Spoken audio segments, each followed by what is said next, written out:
வணக்கம் நண்பர்களே. எக்கனாமிக்ஸில் நம்ம ரெண்டு முக்கியமான கான்செப்ட்ஸை லேர்ன் பண்ண போகிறோம். Capital market and money market. Capital market, money market, இந்த ரெண்டு டேர்ம்ஸையும் நீங்கள் நியூஸ் பேப்பரில் படிச்சிருக்கக்கூடிய வாய்ப்பு இருக்குது. இந்த ரெண்டு மார்க்கெட்ஸ் என்ன அப்படிங்கிறத எல்லாருக்கும் புரிகிற மாதிரி சிம்பிளாக நான் இப்போது எக்ஸ்பிளைன் பண்ணுறேன். Capital market, money market. Market அப்படிங்கிறது சந்தை.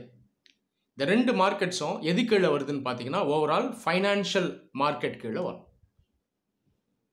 அப்போ இந்த ஃபைனான்ஷியல் மார்க்கெட் கீழே வர ரெண்டு ப்ராட் கேட்டகரிஸ் அல்லது காம்போனன்ட்ஸ் இந்த கேபிட்டல் மார்க்கெட்டும் மணி மார்க்கெட்டும்.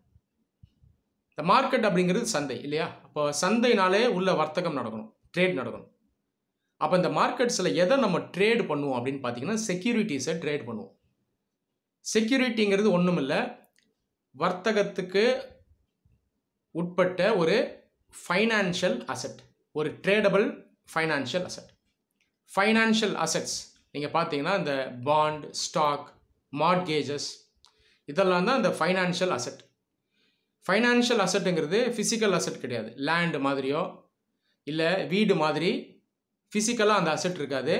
ஆனால் இதெல்லாம் ஃபைனான்ஷியலாக ஒரு மனிதனோ இல்லை ஒரு நிறுவனமோ அவங்க கையில் வச்சிருக்கக்கூடியது. அப்போது இந்த ஃபைனான்ஷியல் அசெட்டை தான் நம்ம செக்யூரிட்டிஸ்னு சொல்கிறோம். அந்த செக்யூரிட்டிஸை தான் கேபிட்டல் மார்க்கெட், மணி மார்க்கெட், இது ரெண்டுலேயும் ட்ரேட் நம்ம பண்ணுறோம். முதல்ல நம்ம கேபிட்டல் மார்க்கெட்டை எடுத்துக்கலாம். கேபிட்டல் மார்க்கெட் பார்த்திங்கன்னா லாங் டேர்ம் ட்ரேடுக்கான மார்க்கெட். அந்த பீரியட் ஆஃப் ட்ரேட் பார்த்திங்கன்னா 1 year and above. இதுதான் இந்த கேபிட்டல் மார்க்கெட். அப்போ நீங்கள் என்ன புரிஞ்சுக்கணும்னா அதில் லாங் டேர்ம் இன்வெஸ்ட்மெண்ட் இருக்கும், லாங் டேர்ம் பாரோவிங்கும் இருக்கும். ரிஸ்க் எடுக்கணும்னு நினைக்கிறவங்க இந்த மார்க்கெட்டுக்குள்ளே வரலாம். இந்த மார்க்கெட்டுக்குள்ளே லிக்விடிட்டி பார்த்திங்கன்னா கொஞ்சம் கம்மியாக தான் இருக்கும். அதாவது உள்ளே வரக்கூடிய அந்த பணத்தினுடைய புழக்கம் அதில் பெருசாக வேரியேஷன் இருக்காது. அதே நேரத்தில் இந்த மார்க்கெட்டினுடைய ரிஸ்க் கொஞ்சம் அதிகமாக தான் இருக்கும். இந்த கேபிட்டல் மார்க்கெட்டில் இருக்கக்கூடிய முக்கியமான ஃபைனான்ஷியல் இன்ஸ்ட்ருமெண்ட் பார்த்திங்கன்னா ஸ்டாக், இன்னொன்று பாண்ட். ஸ்டாக் அப்படிங்கிறது ஈக்விட்டி இன்ஸ்ட்ருமெண்ட், பாண்ட் அப்படிங்கிறது டெட் இன்ஸ்ட்ருமெண்ட். ஸ்டாக்ஸ் பற்றி நீங்கள் லேர்ன் பண்ணியிருப்பீங்க.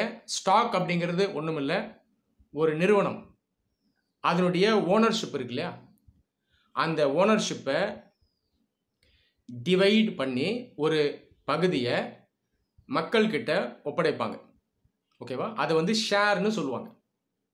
அதுக்கப்புறம் அந்த ஷேர்ஸை மார்க்கெட்டில் ட்ரேடு பண்ணுவாங்க. அதுதான் நம்ம ஸ்டாக்குன்னு சொல்கிறோம். பாண்ட் அப்படிங்கிறது கடன், அது ஒரு டெட் இன்ஸ்ட்ருமெண்ட். பாண்டை ஜென்ரலாக கவர்மெண்ட்ஸ் இஷ்யூ பண்ணுவாங்க, கார்ப்பரேட் நிறுவனங்களும் இஷ்யூ பண்ணுவாங்க. அவங்களுக்கு எப்போ பணம் தேவையோ அந்த பாண்ட்ஸை கொடுப்பாங்க. அந்த பாண்ட்ஸை யார் வேணால் வாங்கலாம்.